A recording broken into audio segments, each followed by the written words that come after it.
Bom, vou começar então essa reflexão de hoje com uma pergunta. Que profissão você queria ter quando era criança? Que profissão você queria ter quando era criança? E nós vamos fazer o seguinte, eu vou dar um tempinho agora, e você vai contar isso para a pessoa que está do seu lado, tá bom?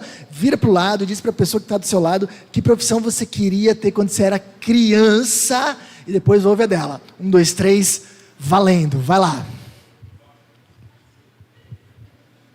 O pessoal que está na transmissão pode também, se tiver alguém junto, conversa aí com essa pessoa, né? Se não, pode colocar no chat, né? Que profissão você queria ter quando você era criança? A gente pode também saber. Muito bem. Foi? Já conseguiram? Já conseguiram? Eu vou pedir para 2 pessoas dizerem aqui que profissão queria ter. Pode ser? 2 pessoas podem só dizer médico, sei lá. Que profissão vocês queriam ter? Diz lá, Andréia. Olha só, uma pessoa determinada, queria ser professora e é professora. Ensinava as bonecas, agora ensina as crianças. Muito bom. Mais alguém? Compartilha com a gente, mais uma pessoa? Elisângela. Oi? Queria ser advogada. Olha só, não sabia. Que sonho bonito. Muito bom. Eu lembro, eu vou falar o meu, né? Eu lembro, eu acho que a primeira lembrança, eu tive um pequeno momento que eu queria ser bombeiro. Foi logo depois de eu descobrir que eu não podia ser um super-herói. Meus pais falaram que não podia ser super-herói, que não existia. Eu era criança, pequeno, fiquei desapontado. E aí, para me consolar, eles falaram, não, mas tem heróis da vida real também. Aí eles falaram do bombeiro, vou ser bombeiro, né? Essa era a ideia. Mas no final, não deu certo. Bom, gente, vocês já perceberam que esse é um sonho muito comum que se tem. Mesmo quando a gente é bem pequeno e a gente não tem uma preocupação financeira, com dinheiro, com boleto, ou tempo bom, né? A gente nem tinha essa preocupação, mas a gente já queria ser alguma coisa. A gente já queria uma profissão, às vezes ensaiava isso na brincadeira. Por que, numa época que a gente não tinha preocupação financeira, a gente já queria ser alguém? Já parou para pensar nisso? Porque, desde sempre, nós queremos fazer algo importante.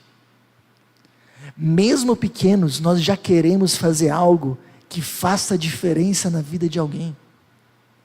Lembra que eu falei na saudação que Deus nos fez para representarmos Ele na criação, fazendo diferença no mundo?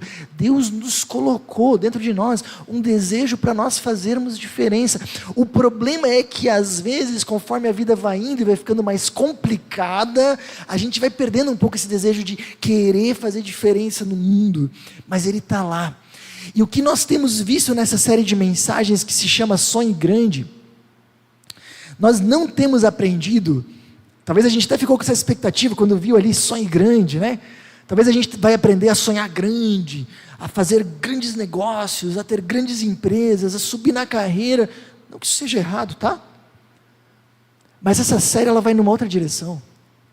Ela vai nos ensinar a termos vidas que façam diferença. Vidas que tenham significado, vidas que são usadas por Deus para abençoar a vida de outras pessoas.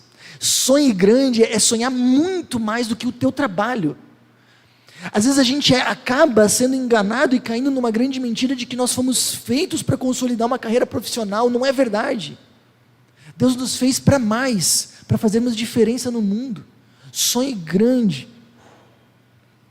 é uma série para nós aprendermos a viver uma vida com sentido e significado. Para nós aprendermos a viver uma vida que faz diferença. Uma vida que nós vamos chegar lá na frente, lá no final, olhar para trás e dizer, que vida que eu vivi. Nós já começamos esse assunto na semana passada.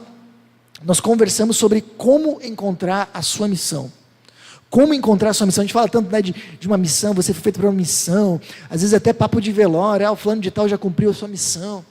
A gente falou sobre como encontrar a sua missão. Você que não estava, perdeu, porque estava legal e eu falei que ia ser bom. Se você não veio, eu tinha avisado, mas está gravado, você pode dar uma olhadinha lá na nossa página no YouTube, tá? Hoje, nós vamos dar um passo a mais.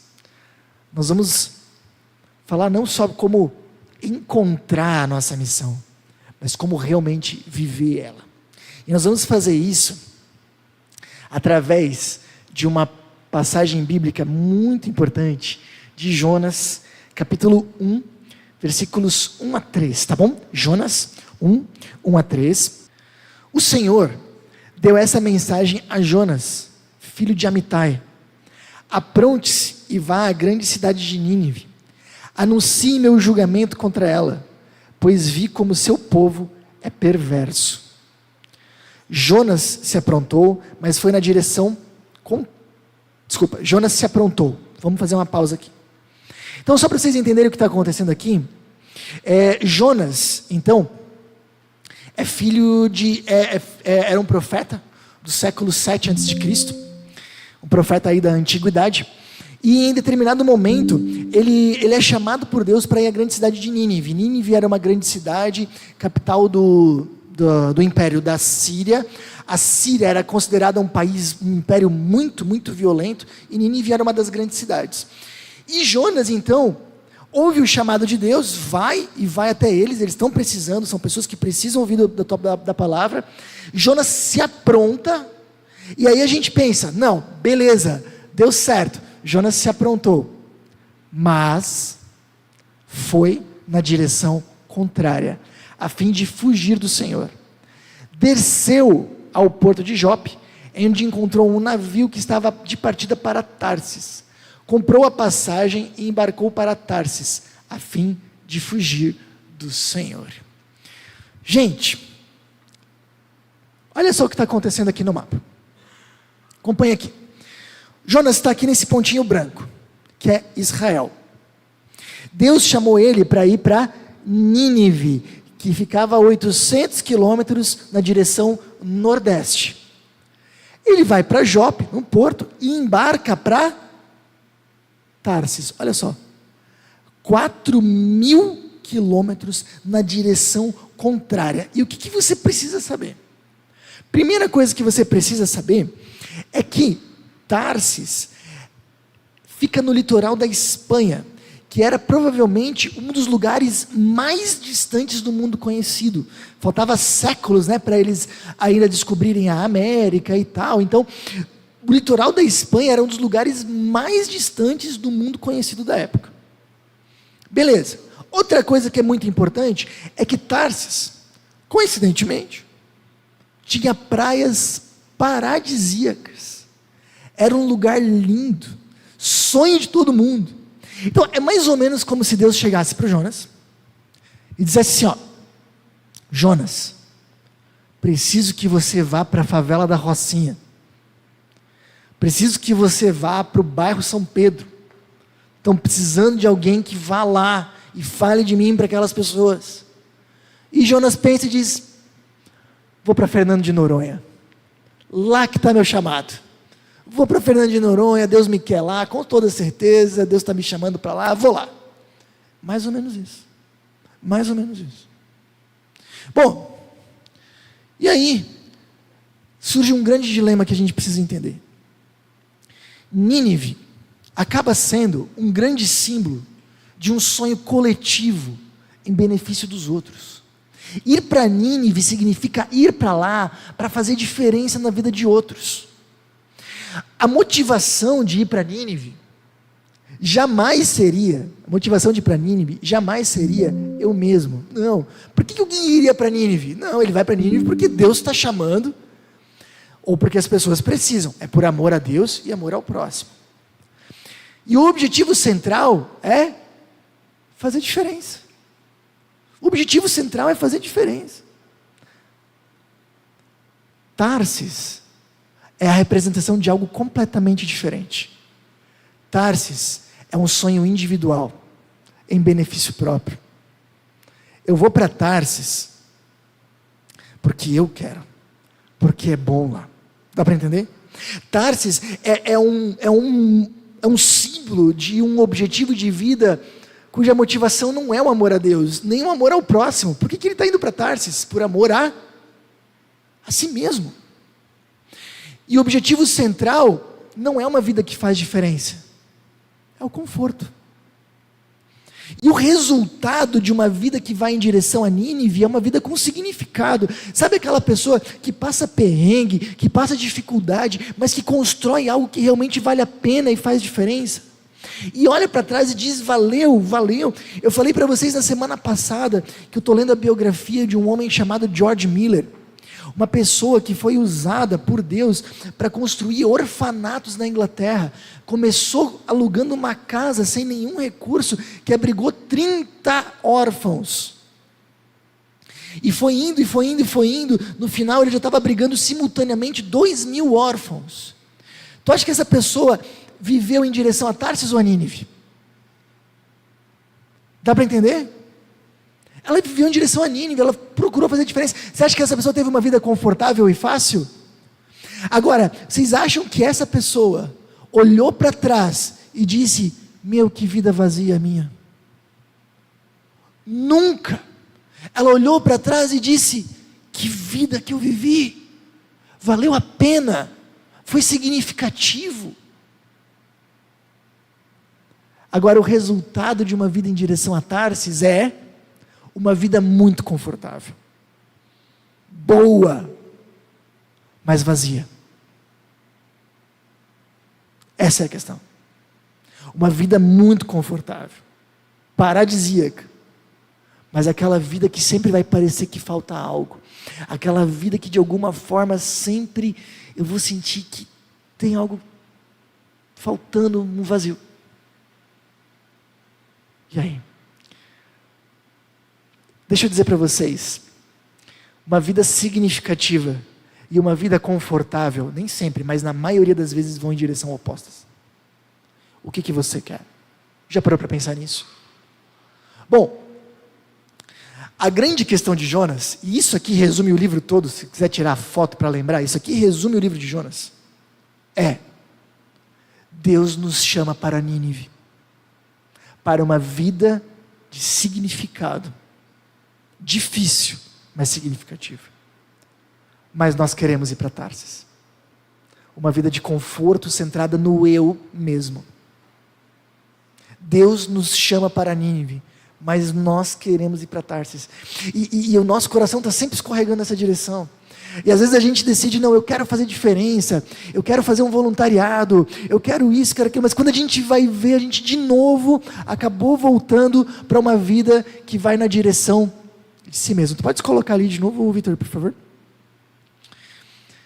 Esse é o dilema do livro de Jonas, e esse acaba sendo o meu dilema e o seu dilema. Fechou, aqui mesmo. E olha só, eu quero que você considere que Jonas era alguém religioso, era profeta. Tem alguns estudiosos que defendem que Amitai, o seu pai, também era profeta, embora a gente não consiga comprovar isso biblicamente. Mas era alguém religioso. Mas Jonas queria servir a um Deus que o levasse para Tarsis, não para Nínive. Deus queria servir a um Deus que lhe desse tudo o que ele queria, uma vida confortável, não um Deus que ajudasse ele a fazer diferença e viver em missão no mundo. Percebe isso? Mas não é assim. Deus é um Deus que quer nos levar para Nínive. Então, talvez isso seja muito parecido com o que a gente vive hoje na espiritualidade cristã. Tem muita gente que quer viver com Deus, mas um Deus que realiza os meus sonhos, um Deus que me leva para onde eu quero. A gente ouve, e é verdade, hoje a gente vive uma conversão ao contrário. O que é a conversão que a gente fala? É eu me converter e viver para fazer a vontade de Deus. Mas hoje o que a gente mais vê são pessoas querendo converter Deus à sua vontade. É uma conversão ao contrário. É isso que Jonas vive. Uma espiritualidade doente, que acha que Deus está aí só para me consolidar num palácio. E não é. Deus está aí para me ajudar a viver uma vida relevante de amor a Ele e ao próximo. E aí a gente vai usando algumas desculpas. Pode passar, eu não estou indo aqui. A gente vai dando algumas desculpas. Falta uma. Pode ir mais uma, desculpa. A desculpa de Jonas é: eles não merecem. No capítulo 4 de Jonas, se for ler, esse é o motivo dele ter fugido. Ele achava que o pessoal lá de Nínive não merecia.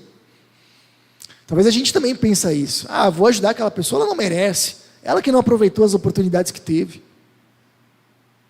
Outra desculpa que às vezes a gente usa é: eu não sou santo o suficiente. Não, como é que eu vou servir a Deus? É que eu sou uma pessoa muito pecadora ainda, né? Tem que evoluir muito na vida ainda para servir a Deus. Talvez outra desculpa que a gente pode usar para ir para Tarsis, não para Nínive, é: eu não tenho habilidades suficientes. Eu não sei fazer muita coisa. Tem tanta gente habilidosa aqui na igreja, que toca, que canta, que mexe aqui nesses aparelhos cheios de botão. Eu não sei fazer nada. Será? Outra desculpa que às vezes a gente usa é: outros podem fazer. Tem outros que podem fazer, né? Por que eu? Né? Tem gente que pode fazer. Outra que a gente usa é: não tenho tempo.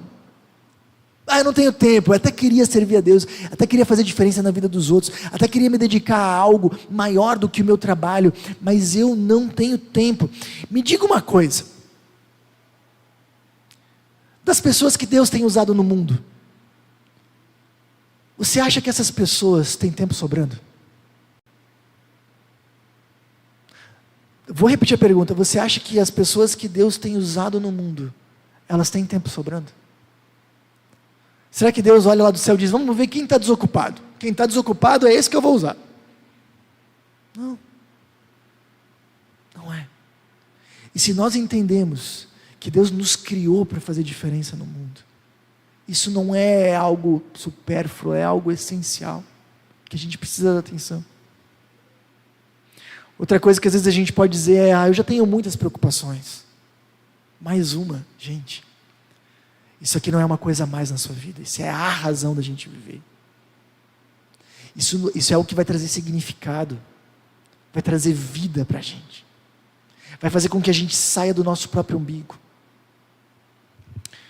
Se identificou com alguma? E agora, talvez a grande pergunta é, sendo bem sincero, não olhando para mim, mas agora coloca o seu pensamento em Deus. E a grande pergunta é: você está indo para Nínive ou para Tarsis? Você está se esforçando em viver uma vida para você mesmo ou uma vida de amor a Deus e ao próximo? Você está tentando construir uma vida confortável em primeiro lugar, ou o teu objetivo principal é construir uma vida significativa? O que te faz sonhar? Eu não quero que você pense que você não possa tirar férias num lugar legal. Não precisa cancelar a viagem para o Nordeste. Ou você pode descer para ABC, está tudo bem, né? Mas o que te faz sonhar? O que te motiva? Onde está o teu coração? O teu coração está numa vida de conforto ou o teu coração está numa vida de significado? Essa é a questão. O que você sonha para os teus filhos? Você sonha que eles vivam uma vida confortável, bem-sucedida e tenham tudo aquilo que eles querem? Você está sonhando Tarsis para eles. O que nós deveríamos sonhar, e isso me incomoda muito como pai, o que nós deveríamos sonhar para os nossos filhos não é uma vida confortável, é uma vida significativa. O que a gente deveria olhar para os nossos filhos é: tudo bem, eles vão passar perrengue. Vão mesmo, tomara que passem, mas eles vão construir uma vida que vale a pena. Eu quero que eles façam diferença nesse mundo. Eu quero que eles sejam luz. Eu quero que eles sejam discípulos de Cristo, que abençoem esse mundo. É isso que eu quero para os meus filhos. Se puderem igual ter uma vida confortável, ótimo. Mas o objetivo central não é esse. Eu acredito que a gente se empenha muito em construir uma vida confortável para os nossos filhos e pouco em ensiná-los a ter uma vida significativa. Se puder ter os dois, é bom. Se der para ter os dois, é ótimo. Mas se tiver que escolher entre um e outro, é uma vida significativa.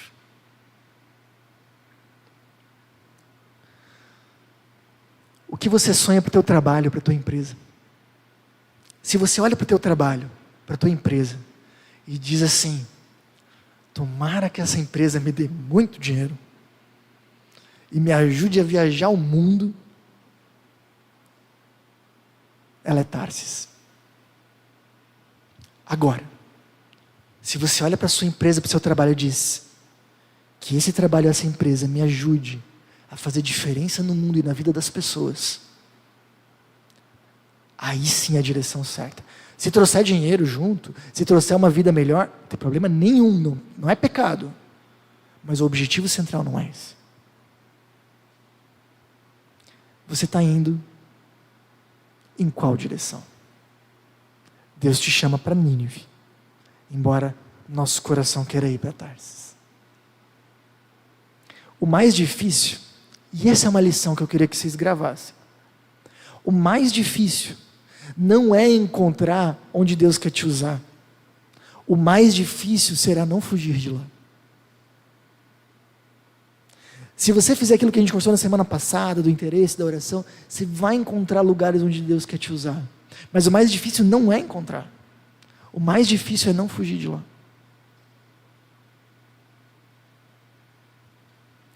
Bom, e aí o texto bíblico continua. Deixa eu ler aqui com vocês. João 1, versículo 4, depois do versículo 7. O Senhor, porém, enviou sobre o mar um vento forte, e caiu uma tempestade tão violenta, que o navio estava prestes a se despedaçar. Com muito medo, os marinheiros clamavam a seus deuses para que os socorressem e lançassem a carga ao mar para deixar o navio mais leve. Então a tripulação tirou sortes para ver qual deles havia ofendido os deuses e causado a terrível tempestade. Quando tiraram as sortes, elas indicaram que Jonas era o culpado. Agora a gente vai para o versículo 11 a 17.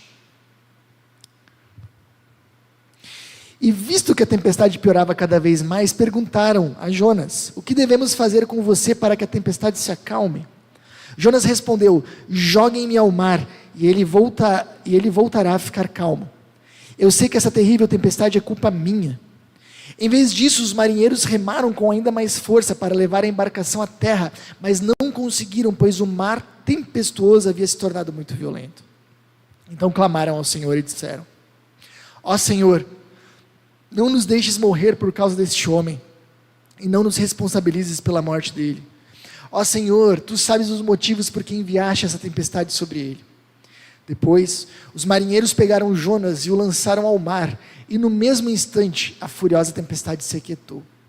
Espantados com o grande poder do Senhor, os marinheiros lhe ofereceram um sacrifício e firmaram o compromisso de servi-lo.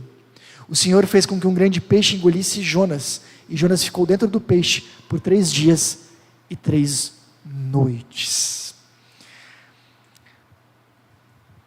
Uma das pontos que o texto coloca é que Deus pode usar crises para nos redirecionar. Jonas estava indo na direção errada, e Deus manda uma tempestade para que ele se desse conta e voltasse para o lugar certo. Gente, eu não estou dizendo que todo o nosso sofrimento é Deus nos mandando algo ou um recado. Tem gente que confunde isso e acha que todo sofrimento é Deus que me manda para me comunicar algo, e a gente fica procurando às vezes pelo em ovo. No ano passado a gente fez uma série que a gente falou, a Bíblia nos apresenta 5 motivos para nós sofrermos. 5 motivos. Um deles é: Deus pode te enviar crises para te fazer repensar a sua vida. Mas caramba, Deus pode me mandar uma crise para me fazer pensar, mas esse Deus não é um Deus amoroso, como é que Ele faz então que eu sofra? É porque se Ele não mandar a crise, o seu sofrimento vai ser maior. Pior do que uma tempestade seria Jonas ter chegado em Tarsis, vivido a sua vida lá, e lá no final olhado para trás e visto: vivi uma vida distante do que Deus queria para mim. Isso seria a tragédia. Essa seria a pior parte. Sabe, seu filho aprontou, coisa que não acontece, né? Seu filho aprontou, só imagina hipoteticamente. E você deixa ele uma semana sem celular, ele fica triste, chora, fica bravo, fica bicudo, porque ele está sofrendo, certo?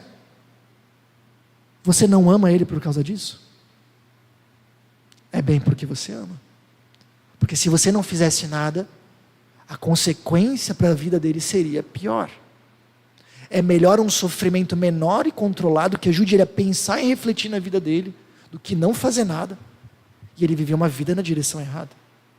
A Bíblia fala que da mesma forma Deus nos disciplina, nos trazendo um sofrimento temporário e sob controle para que a gente repense.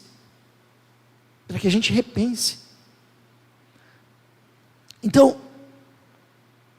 diante do que a gente está vendo aqui em Jonas, uma grande pergunta é: se você está vivendo alguma crise na sua vida, será que Deus pode estar tentando te dizer alguma coisa através disso? Será que não pode ser uma tempestade te chacoalhando e te fazendo ir na direção certa? Às vezes a gente olha e pensa: por que está dando tudo errado? Teve isso, por que está dando tudo errado? Parece que nada se ajeita. Será que não é Deus, talvez, te dando uma chacoalhada e te dizendo: ei, repensa.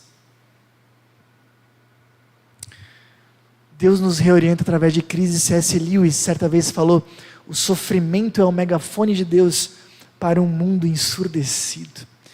E o que ele está dizendo é que muitas vezes a gente não escuta Deus. A gente está vivendo a nossa vida tão na nossa, né? Tão nos nossos objetivos, a gente não escuta Deus.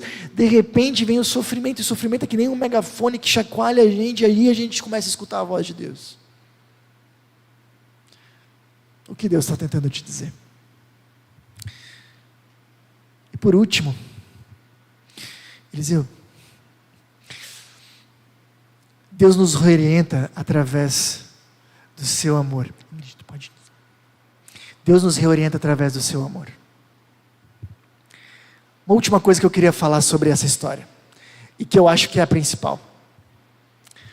Jesus, no Novo Testamento, ele encontra alguns religiosos. E esses religiosos falam para Jesus: se você é o Messias, prova. E Jesus, que já tinha feito muitos milagres para provar, para aquelas pessoas ele não fez. E ele diz o seguinte: uma geração perversa e adúltera pede um sinal milagroso. Nenhum sinal será dado, exceto o sinal do profeta Jonas. Ué, que sinal do profeta Jonas? Você lembra da história? Jonas estava no barco, e veio uma grande tempestade. Por quê? Como resultado da ira de Deus, da ira justa de Deus sobre o pecado. E quando aquela tempestade ia afundar o navio inteiro e todo mundo que estava nele, Jonas disse: não, eu vou, me joga no mar, porque eu morro no lugar de vocês. Então Jonas se jogou no mar, foi jogado no mar, porque a morte dele iria salvar os outros tripulantes do navio. Não foi isso que Jesus fez. Diante da ira de Deus sobre o pecado, Jesus se oferece como sacrifício, como aquele que morre no nosso lugar, para que a gente seja salvo. Não só isso, Jonas foi jogado no mar, mas não morreu afogado, porque um peixe engoliu ele. Você viu quanto tempo ele ficou no peixe? 3 dias. E ao 3º dia, ele foi devolvido à praia. Jesus é aquele que morreu no nosso lugar, mas a morte não segurou ele. Ao 3º dia ele ressuscita, para nos conquistar uma vida nova com Deus. A diferença é que Jonas fez isso por causa do seu próprio pecado, da sua própria desobediência. Jesus fez pela nossa, pela minha, pela tua. Eu acho que o que nós mais ouvimos nessa semana nos nossos canais de notícia foi sobre delação premiada, né? Todo o cenário político que a gente viveu assim, estava em todos os canais de notícia a semana inteira. Delação. Jesus fez uma delação ao contrário. A delação premiada é alguém que culpa outro para se salvar. Jesus culpou a si mesmo para nos salvar. Esse é o amor de Deus por ti e por mim. E o que isso deve fazer na nossa vida? Sabe que impacto isso deveria ter? Deveria fazer com que a gente parasse um pouco, refletisse nos nossos caminhos e dissesse: é verdade, olha o quanto esse Deus me ama, olha o quanto Ele está comprometido comigo, porque se Ele não tivesse comprometido comigo assim, Ele não teria feito. Olha o quanto esse Deus quer o meu bem, Isso deveria fazer com que a gente dobrasse os nossos joelhos e dissesse: Deus, a minha vida é tua, ela está entregue a ti, e eu quero viver a vida que tu queres para mim, porque eu confio que tu queres o melhor.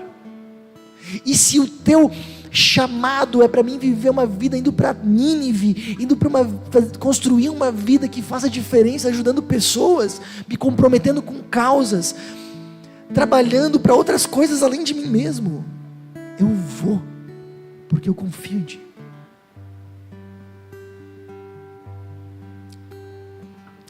Deus nos reorienta através do seu amor, morrendo e ressuscitando no nosso lugar, nos chamando para uma vida com Ele, de confiança e obediência. Nós vimos nessa noite que Deus nos chama a uma vida significativa e relevante em primeiro lugar. Esse é o objetivo central. 2, nós vimos que isso nos traz luta. Isso não é fácil para a gente. Isso vai trazer dilemas interiores. 3, nós vimos que Deus nos reorienta através de crises. E nós vimos que Deus nos reorienta através do seu amor. E para a gente encerrar, eu queria só dividir, a gente está aproveitando essa série para falar do nosso sonho de comunidade. E sabe qual é um dos sonhos mais importantes que a gente tem como igreja? Nós sonhamos com uma igreja que vai para Nínive. Uma igreja que faz diferença na vida das pessoas. Uma igreja que realmente conduz a uma vida séria com Deus. Uma igreja que se envolve com causas sociais, inclusive hoje a gente está arrecadando alimentos. Uma igreja que tenta fazer diferença não só para si mesma, mas além. E eu quero dizer uma coisa muito importante para vocês. Se vocês têm buscado uma igreja que vai ensinar vocês a viverem para si mesmos, que vai ensinar que Deus realiza todos os sonhos de vocês, e que vai conduzir vocês para Tarsis, vocês estão no lugar errado. Não precisa mais vir aqui. Porque o nosso sonho é uma igreja que vai para Nínive e conduz pessoas a uma vida de significado, de sentido, de amor ao próximo e a Deus. A gente sonha com isso. O meu coração queima por ver realidades sendo transformadas, bairros, famílias, e que a gente possa dizer: nós fazemos parte disso, Deus tem nos usado. Que tal você fazer parte desse sonho? Se o teu desejo é viver realmente com Deus, ser transformado por Ele e viver uma vida que vale a pena, aí sim, essa igreja é para você. Avalie. Você tem vivido na direção certa? Tem? Você e Deus agora. Será que em algum momento da sua vida você deixou de ir na direção que Deus te orientou? Às vezes a gente começa bem, mas a gente vai perdendo a direção no meio do caminho. Será que em algum momento você foi na direção certa, mas olhando agora você não tem mais ido? A gente vai desanimando. Você percebe que alguma crise que você está vivendo pode, de alguma forma, ser Deus te redirecionando? Eu queria te convidar a decidir. Decida ir na direção que Deus te chama e permanecer nesse caminho por amor a Ele, por mais desafiador que seja. Mas vá na direção que Deus te chama. É o melhor lugar para você estar. E eu queria também te pedir: decida fazer parte do grande sonho da nossa igreja, de ser uma igreja relevante que faz diferença na nossa cidade, que alcança vidas para Jesus e que muda realidades sociais. Faz parte disso. Deixa isso queimar teu coração. Deixa isso te apaixonar. Esse é um sonho de Deus para nós. E eu desejo do fundo do coração que Deus coloque isso no teu coração também.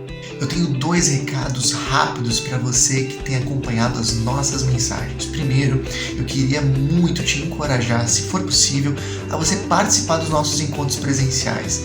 É uma forma de nós podermos nos conhecer e de você poder aprender ainda mais com a gente. Segundo recado, se você deseja contribuir financeiramente com a nossa comunidade, todos os nossos dados bancários estão aparecendo agora na sua tela. Essa é uma forma importante de você nos ajudar a espalhar ainda mais a mensagem de Jesus para fazer diferença no coração de ainda mais pessoas. Pense nisso. Até a próxima!